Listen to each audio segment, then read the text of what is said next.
All right, and we are live. What is up, everybody? I'm the dog back with breakdown number 2 on the day. LFA 134 live from Belton, Texas is the breakdown today, headlined by Muin Gafurov taking on Herbeth Sousa in the main event. Interesting card. Got Aiden Correa making his return from our correct upset pick of Michael Sear against him last time out. At least I had Michael Sear in that one. So that was good. A few other players I'm excited to see. Olivier Murad, particularly. Lucky Locks, how you doing today? Doing well. Pretty big main card for LFA here. They really, I think we got 7 fights on the main card. I think there's 17 fights total on the card. So they're back home in their home state of Texas, and they're putting on a big show. Yeah, everything's bigger in Texas, as they say. We'll just be doing the main card as usual. But right away, I'll admit, Riley Weissman, not a good call on my end. My God, right away when that fight started, I knew I had made a mistake, but it was too late there. Respect to Jacoby Jones for obliterating Riley Weissman, but won't be Ben Riley Weissman in the future. But that's why we do the main card here on LFA. Good main card last week for us, and hopefully we can keep it going this week. Starting the main card at 185 in what should be entertaining fight for however long this one goes.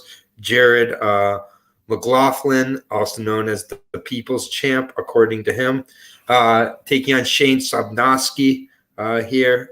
This should be an interesting fight here at 185. Shane Sobnoski is taking the fight on short notice here. Jared McLaughlin, you see the blonde mullet, the People's Champ. He's got a great personality as well, only 23 years old. I have Jackson Winklejohn, Oklahoma fighter, 2 losses, both by KO to good level of competition, Matt Dixon being one of them in his pro debut.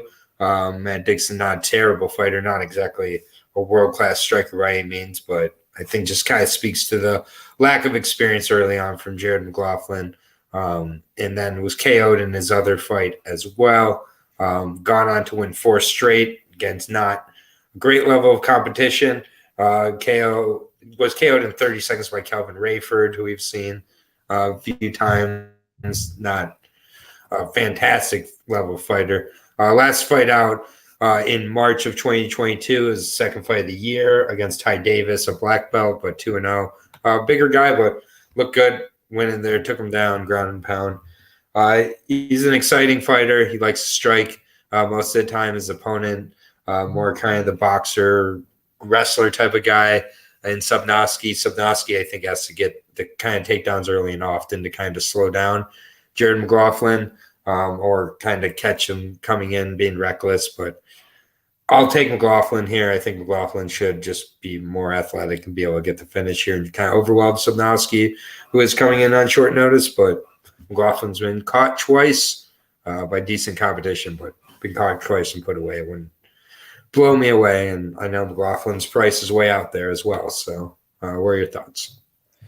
Yeah, it should be a really fun fight, like you mentioned, kick off the main card here. Sobnoski, he has some decent experience. You know, he won his pro debut on LFA.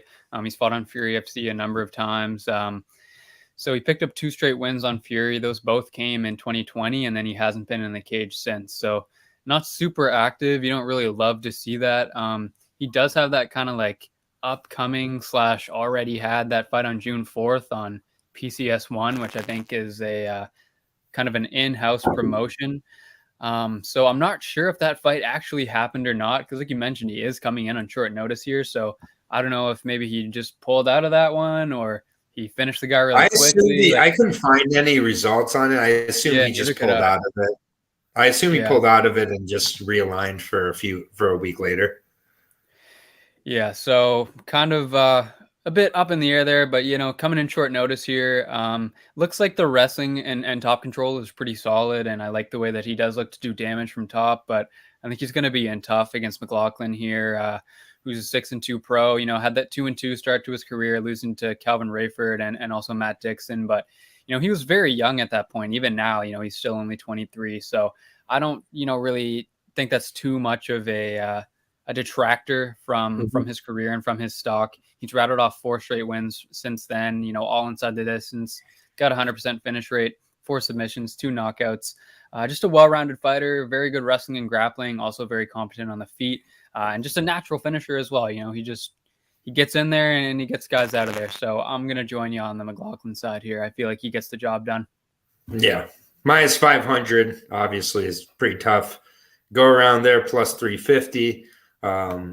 But I do think he gets it done. I think he's going to have a pretty big physical advantage on his opponent here as well. And I do like him moving up to 185. That is kind of the other thing. He's fought 170 for a lot of his career. So can he take the 185 power is a big question. And at minus 500, I'm not going to pay to answer that. So hopefully it's a good move up for him, but should be interesting here. Shane is the natural 185er coming into this one. Next fight, 125, Aiden Correa taking on Joseph Camacho. This is an interesting fight.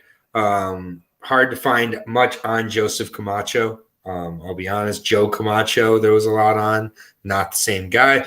Was able to find a little bit of grappling with Joseph Camacho, but again, there was a Joe Camacho who grappled with Christoph Giagos. That is not Joseph Camacho. Yeah, I saw that and I was like, where the hell was this? Like, oh my God. And then I figured out, not the same guy. So yeah, if I would probably take Joe Camacho against Alvin Correa just from a physical perspective, but not sure how Joe Camacho would be making the weight. So yeah, long story short, couldn't find anything on Joseph Camacho. Couldn't find any video on him. He's 3-0. His last win was an arm injury victory. He has a guillotine choke on his record. Correa was facing Michael Cera, who had a ton of good experience coming into that fight. We both predicted that was going to be a tough fight. I know I had Michael Cera just based on the price there. But I do think Correa, 4-ounce Fight Club, still has a lot of potential. He is out of Texas. I do think that he's just a younger, more crisper grappler, but we could be in a Kimball type of situation where you crack it once and then all of a sudden that confidence is completely gone and you're losing to John Duma and just all sorts of guys you're not supposed to lose to. And I mean, Kimmel at this point, I think is a sub 500 fighter, and he was a real potential pro. So that's just the thing with, unbeaten prospects like this. Once they lose once, especially when they lose by their bread and butter, and Camacho has been shown to grapple. I can't pick it here. I got to go with Correa, but I wasn't able to see anything on Camacho either. So yeah, extremely difficult to find tape. But obviously Aiden Correa is a guy that we've watched pretty much his whole pro career, 5-1. He's on LFA all the time. He's from Texas. He's got the home game here. And he was a 5-0 amateur. He was on 10 straight wins. And then, he lost for the first time ever against Michael Cera, who obviously a very tough guy from a very good camp and Warrior Camp MMA. And he was at Bantamweight for that fight, though. And that was a move that I didn't really like for him that much. He was already pretty well established as one of the better flyweights on the regional scene. So I am glad to see him back at 125. I just feel like that's a better weight for him. And he's had success there. I think he feels good there. So I like that he's back down at 125. He's a good finisher, 80% finish rate. He's fought on good shows. He's 3-1 on LFA, 2-0 on Fury. And Camacho, 3-0 as a pro, but pretty sparse activity, right? Like he wins his pro debut in 2016. A year after that, he wins his next fight. And then 3 years after that, he wins his third fight. And now he's coming in here on a 2-year layoff. But, he's got 100% finish rate. All of his wins have come inside the distance. But, like you said, Aiden Correa has just been more consistent. He's more active. I think that he's probably making better improvements. And we're talking about a guy that's fought 6 times between August of 2019 and now. And he's already a guy that I'm high on, already a guy that looks promising. So, yeah, I got to go with Aiden Correa here. There are some unknowns, but I'm going to pick him to get the win.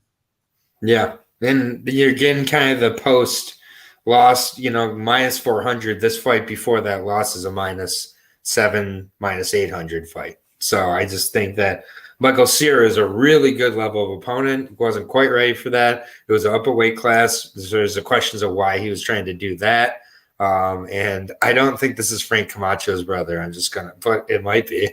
I don't know. I couldn't find anything on Joseph Camacho. Joe Camacho, I think, is really fun to watch his tape, but unfortunately, it wasn't Joseph Camacho. So, Correa here, minus 400, plus 310 on Camacho there. You can take a shot if you'd like, but not going to do it from this perspective. Next fight is LFA heavyweight special here, 1-0 versus 1-0.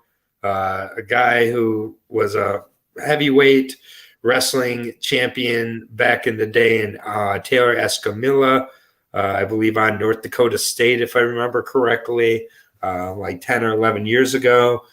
Started his career in 2013, 2014, then took a long break, came back 1-0, taking on Jacoby Savage, who's going to have an 11-inch reach advantage, I believe, in this fight at 86 inches.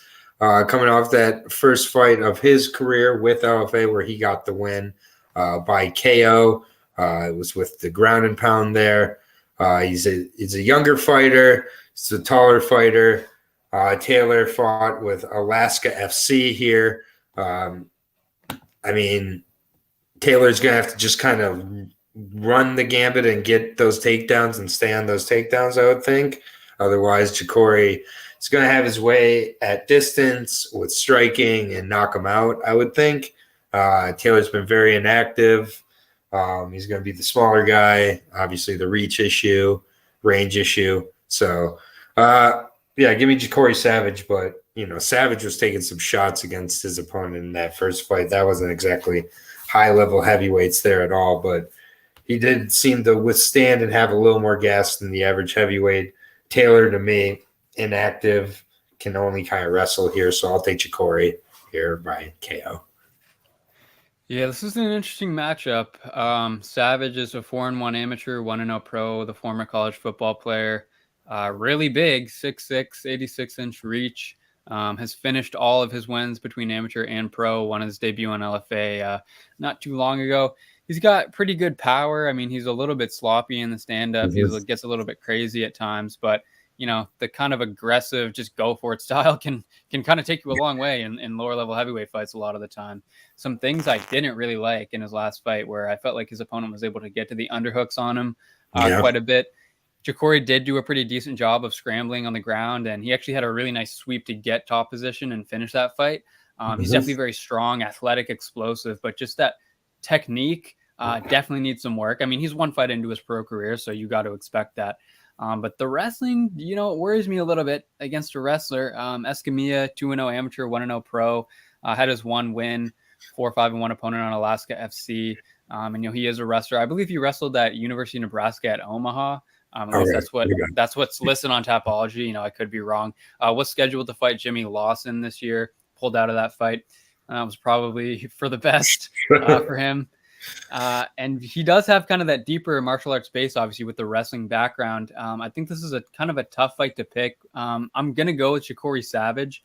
I really wouldn't want to lay minus 350 on him just because that wrestling does worry me. And, even though Escamilla, his fight was on Alaska FC, we love to fade it. It's a weak promotion. He's from Nebraska. He was a collegiate wrestler, so I'm not really sure how you justify a minus 350 line on Savage, but I am going to pick him to win just with some kind of athletic burst early and probably finds the chin. So that's kind of how I'm seeing this one. Yeah, Escamilla, again, very inactive, just a one fight in this decade. Otherwise, he 2 fights early in the mid 2010s. So, it's just one of these where, if you're not wanting to bet the minus 350, I agree. We're agreeing on that one, though, for the official pick. And we will move on to the next fight. This next fight, probably my least confident of the night. So if you have any way to help me out with this one a little bit, that'd be good. But Joel Guzman versus a guy who I feel like I've broken down a few times now and never had much to say, in Tanner Marlowe. I believe it's American Psycho or something. like that. Yeah, like the Psycho or something like Oh, that. just this, yeah, it's something like that. But this guy's had a few fights that have definitely been canceled because I've broken him down a few times now, and he's still 3-0. 29 years old. I have Eric Nolan's Extreme Training Center here, fighting on California, taking on the Fort Texas opponent in Joel Guzman, who is 31. Yeah, Marlo I've been able to find one of his fights. It was from 5 years ago. It wasn't a super high level tape or opponent in the 2-10. Idris Wazi knocked him out or punched him out in the first round, got on top of him. His other opponent, 0-2, Bruno Casillas, 0-0, Luis Barbeau, was supposed to take on Halston Williams back in February. I did do a breakdown for that fight, and I had Halston in that fight before it was canceled. I mean, he's just kind of a brawler. He likes to use his wrestling and use ground and pound at times, but might just be the level of opponent. We got a Belton, Texas native here. It says Belton, Texas on his Tapology here, 33-year-old Joel Guzman, El Chapo. He's won 2 straight. He fought recently. That's about as good of a thing as I can say there. Both guys have fought 0-2, 0-0 type of opponents. Got a triangle finish and a split decision. I don't know. I guess I'll take Guzman here, but I have really no idea. I just am taking him because he's local and it appears to have a submission game, which I think could get Tanner into trouble because Tanner seems to like to work for ground and pound in most of his one tape that I saw. Yeah, this is a tough fight, man. I mean, this also is my least confident one. I just don't feel like I have that good of a read. Yeah. Guzman does have a lot of Muay Thai experience, and he fought former UFC fighter Rashad Coulter and current UFC fighter Joseph Holmes, both in Muay Thai. Lost to Holmes, defeated Coulter, and now he's 2-0 in pro MMA. Had a win last year in his debut, and picked up another win this year via the Triangle, like you mentioned. Pretty low level of competition, 0-0 guy, 0-1 guy, but does have a lot of Muay Thai experience, has some boxing, and you can definitely tell that he's done some Muay Thai. You know, he likes to load up on those body kicks, and we have seen him, though, get controlled a little bit on the ground with not the most technical takedowns I've ever seen. Was able to win his last fight with the Triangle from bottom, so that's nice to see that if he does get down there, you know, he does still have something left. Once he is on the ground, Tanner Marlow, 3-1 amateur, 3-0 pro, 100% finish rate as a pro, all via knockout. Hasn't fought since late 2019. He was scheduled to face Halston Williams on LFA 123, which is the last time that we talked about him. But he pulled out of that fight. Now is another one booked here. And, you know, I just talked about Guzman's experience and kind of competition level. And Marlow definitely has not faced high caliber opponents either. 0-0, 2-10, 0-2. Has more MMA experience, and he's producing good finishes.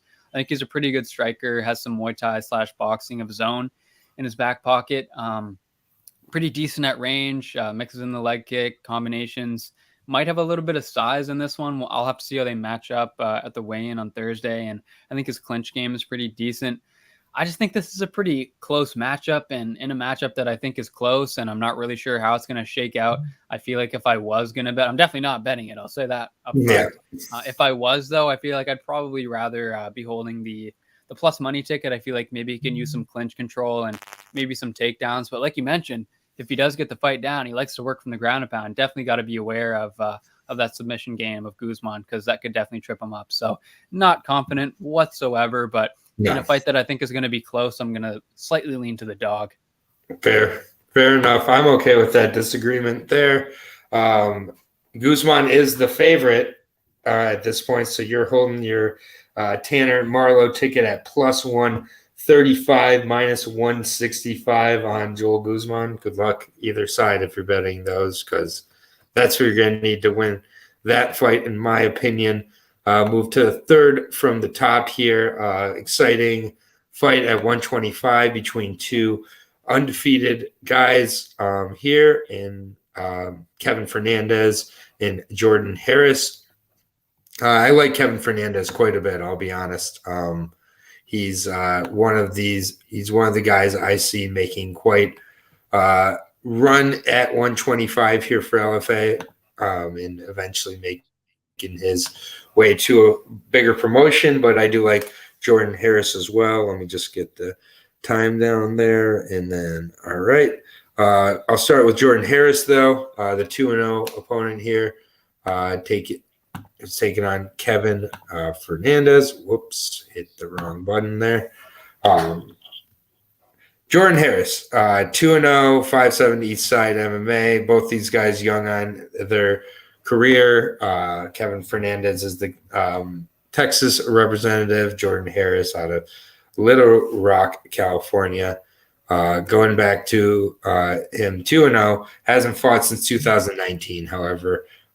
Only one fight as an amateur back in 2014 as well against Albert Morales. So it was a high-level opponent, but had 3 canceled bouts as an amateur in 2014 before going pro in 2015. I had a Muay Thai bout in 2018, his last fight 2019 against an 0-1 opponent. So combined record of his 2 opponents is 2-4. So just have no idea what you're really getting into here. Had a lion fight as well with Muay Thai. So you assume he's pretty well-rounded, but again, haven't seen him in 3 years. Kevin Fernandez has looked really, really good so far from what I've been able to see out of him. 5 straight wins going back to his amateur career for the Texas representative. 3 straight wins, all with XKO. Also fought Muay Thai with XKO as an amateur, and then the 3 straight wins, two of the 3 with LFA and 1 with XMMA. So all high level of opponents or high level of organizations there. Manuel Medina, not a terrible guy to have your debut against, went against 2-0 Corey Lynn, and kind of just controlled the fight really well. I like just the well-roundedness of Kevin Ferguson overall, or Fernandez overall in this fight. I just think he is the much more legitimate kind of young opponent here. His opponent, Jordan Harris, later in his 20s or maybe 30s at this point, has been inactive. I just think that overall, both guys, good Muay Thai. I think that is where this fight mostly takes place. I just think that the younger, sharper guy is Kevin Fernandez. Yeah, I think this is going to be a fun fight at 125 pounds here. And I agree with you, man. Fernandez is looking like one of the premier flyweight prospects out there right now. Still very young in his career, still very young in general. But from what we've seen so far, he looks good. He looks well-rounded. 6-1 combined amateur and pro record. He's undefeated as a pro at 3-0. 2 of his 3 pro fights have come on LFA, and obviously you mentioned the other one was an arm triangle win on XMMA. He's a good striker, has some decent offensive grappling, takedowns, top control as well. I'm going to be coming up against Jordan Harris, who has 1 amateur bout listed from 2014, which is listed as a loss. I feel like he has some more that kind of were floating around on YouTube. You know, obviously at this level, sometimes that stuff isn't reported the best on Tapology.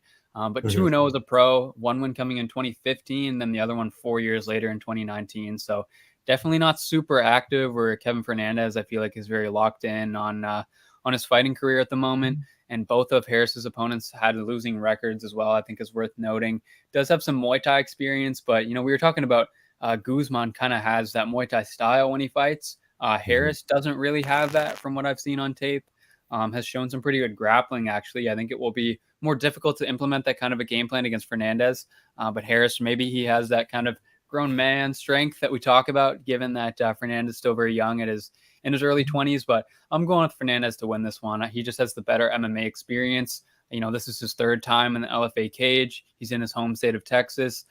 He's been much more active as well. Minus 500, you're kind of, you know, me, you know, I don't really like to lay those huge numbers, so I probably won't be touching this one, but I do feel pretty confident that that Fernandez is going to get the win in this fight. Yeah, I think it will be higher than minus 500 by fight. As well. I agree. Yeah, should be a good showing from Fernandez. I would expect him to show out here. Moving on to the co-main event.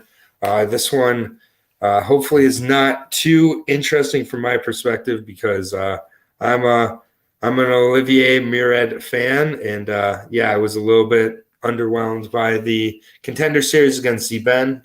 Definitely. And even his fight against Naimov, the fight before, which I get is his best win by far on his record. He just really, really has terrible takedown defense. Everything else about his game is fantastic. The cardio, the grappling, the level of striking, but the takedown defense and his just bottom game from grappling is not great. He kind of just gets stuck there at times and just stays there once he gets put there. And that's shown up a few times. Going up against Milko Tukto, a guy who has lost his last 2 coming into this fight, but he has faced a good level of competition. And he is primarily a grappler. So you're going to, again, kind of have the same kind of narrative with Murad here. Can he stop the takedowns? If he gets taken down, can he get up? And if he does, he's going to win the fight. If he can't, he's going to lose. And he's narrowly escaped that in a few fights here. There's a reason that he wasn't given another Contender Series fight and that he was kind of sent to LFA. He's got a lot that needs to be developed here. He's going against a guy in Tukto who is going to test that aspect of his game. He should be able to pass that test here, but you're paying a really hefty price here for a way that if Tukto wins, you're going to be very frustrated. So my pick is definitely Murad here. He should knock him out, ideally, but probably takes him to a decision, frustratingly, and probably gets taken down at some points in this fight. So I think you're going to be sweating if you bet his ticket. But I got Murad.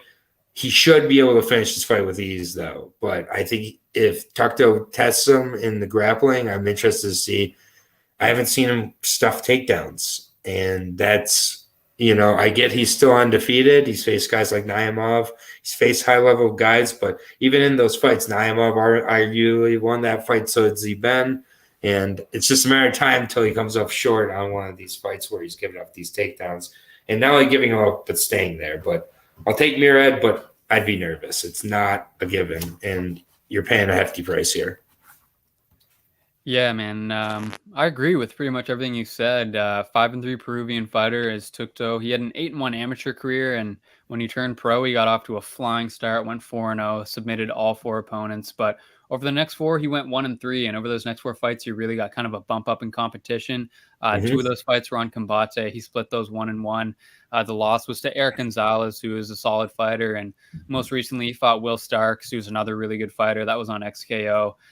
He lost that one as well. So just kind of that next step up we've seen that he does struggle with, but guys that are a little bit below, he's able to work that grappling, able to get guys out of there. Olivier Murad, undefeated fighter from Miami, 7-0 amateur, 6-0 pro. So that's 13 fights in a row that he's won coming in here. Never tasted defeat before. Didn't really fight the best guys. Then, you mentioned it 2 fights ago, defeats a really solid opponent on Titan, gets called for Dana White's Contender Series and wins the split decision over Jibin. He's a little bit wild on the feet, but I like the aggressiveness, and he's got powerful shots as well. Definitely good power in his hands. And the grappling, it looks decent enough, but yeah, that takedown defense obviously is the weak point. Other than that, I think the grappling is okay. It's serviceable. He does have 2 submissions on his record. Minus 400, not really getting me out of bed in the morning on Olivier Murad in this matchup. But I do think that he's kind of a step above Tukto, and I think he's kind of that step up where Tukto isn't able to get past, like we've seen kind of in some of his more recent fights. When he gets that step up, it gets a little bit tricky for him. I think that Murad is on that level, but like you mentioned, I'm not lining up to lay minus 400 here. Yeah, and it'd be great. I'd be great to see him kind of just show some takedown defense in this fight. So hopefully he has the opportunity to do that. It'd also be cool to see him go in there and finish him quick. I am a fan of Murad, but again, he's got to show it to me before I can fully believe it. But getting a co-main event first LFA fight here. He was on Titan before this in a main event, so he's definitely taking big fights early on. So should be a good one. And then we're on to the main event between 2 guys with nearly 20 combined fights each, which is always great to see. 135, Muin Gafurov taking on Herbeth Sousa here. And this is at 135 pounds here. Should be a good fight. very similar types of guys here. Gafurov, still only 27 years old out of Tajikistan, trains with Ryan Hall out there in Virginia. Ryan Hall just went under surgery, unfortunately, for like the 5th time in the 2 years. Taking on the 28-year-old Herbeth Sousa, also known as Herbeth Indio. Both guys have plenty of tape, so they fight pretty similarly. Both guys like to kind of set up their strikes to shoot in for takedowns. They both have strong guillotines, strong grappling overall. Good leg kicks from both guys. Gafurov has that weird back hair that I can't stop staring at in all his fights. I don't know why he would just keep this little patch on the side of it. It's really gross. Took on Chad Anhengler in that last fight. I also had Chad Anhengler in that fight. I bet him as a huge underdog, and my breakdown on this channel had that pick, so that was great to get. But Gafurov, he kind of reminds me of like a Valiev type of fighter. Has these kind of exciting bursts at times or effective bursts at times. I nearly put Chad out of that fight a couple times, but then has a lot of periods kind of inactivity, a lot of periods where it looks like the cardio is playing a little bit of a factor, and he can get caught himself. I think Herbeth is, kind of similar in that way. He'll have periods of inactivity. He'll burst at times, look for the takedowns, look to use his jiu-jitsu. Took the back of his undefeated opponent over and over again in their fight in CFFC. That was a 4-fight title fight. He did miss weight by 4 pounds for the fight, but still, has looked really kind of strong in his last few. These guys mirror each other just in a lot of ways. I think this is going to be a very close fight. Both these guys in their mid-20s. I don't see either guy getting a finish. I think it goes the distance. I mean, it's kind of pick your side here. I'm going to edge towards Gafurov ever so slightly. I really did think he looked pretty good against Chad Anhengler, and it was just a case of this guy's not a minus 450. So when I went back and watched the fight again today, kind of watched it not with that kind of drop off and expectations type of a cliff. It wasn't a terrible performance, a few kind of adjustments. And Chad, who won, has he won 1 or 2 fights in the UFC now? He's won at least one of his fights. I think he's 1-0 in the UFC. Okay, yeah, he's 1-0. But either way, Chad doesn't look like a scrub at all. I think Gafurov, still only 27 years old. Sousa's 28. I think it's going to be a good fight. These guys mirror each other in a lot of ways. I think Sousa's a little more athletic. I think Gafurov is a little more technical. So which side kind of wins out here, but I'm going to edge towards Gafurov here for me by decision. Yeah, this is a really good fight. We have Muin Gafurov coming in here, 17-4, Sambo world champion, and he has a lot of really good experience on his resume, 5 fights over in ONE FC. He was actually supposed to fight in the UFC in 2019 against Movsar Evloev, had some kind of a contract issue there, was supposed to fight Movlid Haibulaev in UAE Warriors. Wasn't able to make that fight happen either. But, after picking up another win on UAE Warriors, gets the call for Contender Series, fights Chad Anhengler there. And, he looked really good for the first half of round 1. But, that gas tank kind of started to fail him, and Helliger was getting the better of him on the feet. And the grappling just started to get a little bit less effective. The striking, nothing really to write home about, in my opinion. Have seen him get rocked before.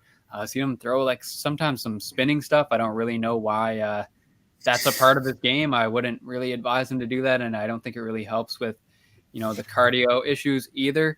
I don't really think he can win a stand-up fight, but he is a very, very strong wrestler, has that Sambo base. I think he'll have some size as well in this one.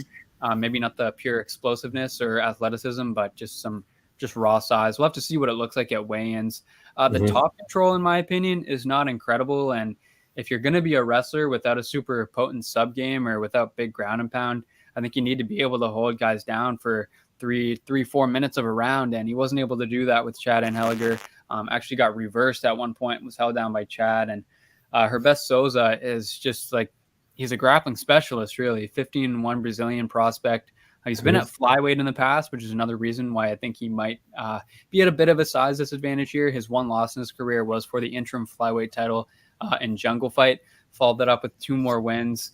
And then he wins the Future FC Bantamweight belt and then goes to CFFC, upsets Alexander Keshtov, who was undefeated at the time, and basically grappled him for every round. After the first 30 seconds, he was able to get him down, and really dominant performance. I was very impressed with that fight. So he wins the CFFC Bantamweight title fight, but does not win the belt. You mentioned he missed weight by 4 pounds, weighed in at 139. That was a little bit disappointing, and that was his last fight. That's over 2 years ago now, so a little bit of inactivity there, which does make me a little bit nervous. He was supposed to have a fight about a year ago. That was canceled, and he will be in the cage for the first time in over 2 years for this fight. So he's not really a tremendous striker either, has decent power, decent volume. In the fight just before the last one, he was able to drop his opponent on the feet and then jumped on a guillotine right away. So dangerous guy, opportunistic fighter. Also, really good jiu-jitsu, 10 submissions and 15 wins. He's got an 80% finish rate overall with 12 finishes and 15 wins. He's never been finished himself. Very good offensive jiu-jitsu game. Kind of a smothering top game, does damage, attacks subs, really strong body triangle as well. I think that Gafurov needs to get 2 pretty much full rounds of top control to win this fight. I think it's going to be really tough to do that against Sousa, who is just kind of a wizard on the ground. And I'm not super high on Gafurov on the feet, so I think I'm going to lean towards Sousa to win this one. Fair enough. So still closely lined as well, minus 140 on Sousa, plus 110 on Gafurov. Yeah, it looks like the money is coming in on Gafurov as well. Yeah, which, I mean, makes sense just from a familiarity standpoint. I don't think that's exactly surprising. So you can probably wait and, maybe possibly get close to even money on Sousa towards the end of the week here. It should be a good one. Again, it's 5 rounds. That's a great point. I'm not sure if Sousa has gone 5, but I know he's gone 4. Is it 5 rounds? Is it? No, it's 3. It's 3, isn't it? Yeah, okay. yeah, 3. I think. Never mind. Okay, yeah. Never mind. Cancel that. I'm so used to main events being interim. You're right. Yeah. Yeah. No, these 2 guys with 20 plus fights on their records going 3 rounds here. So yeah, definitely not a factor there. My mistake. But it should be a good one. It'll be interesting to see how Sousa looks after the time off, how they both look making the weight. Weigh-ins will definitely play a role. So should be an interesting start to the weekend before 275, which just recorded that. Going to add the timestamps right after this, but that's going to do it for the LFA Breakdown 134 show from Texas, taking place 9 o'clock this Friday on UFC Fight Pass. Check out Lucky Lock's picks. He'll have his video up soon if it's not already up. But appreciate it, Lucky. We'll see you soon for whenever the PFL comes back, and also for the LFA. But anything else before we sign off? No, I think that pretty much sums it up. Good luck to everyone if you choose to make any bets on Friday, Saturday, and we'll see you guys in the next one. Yep, we'll see you soon. Take care of each other out there, everybody. Peace out.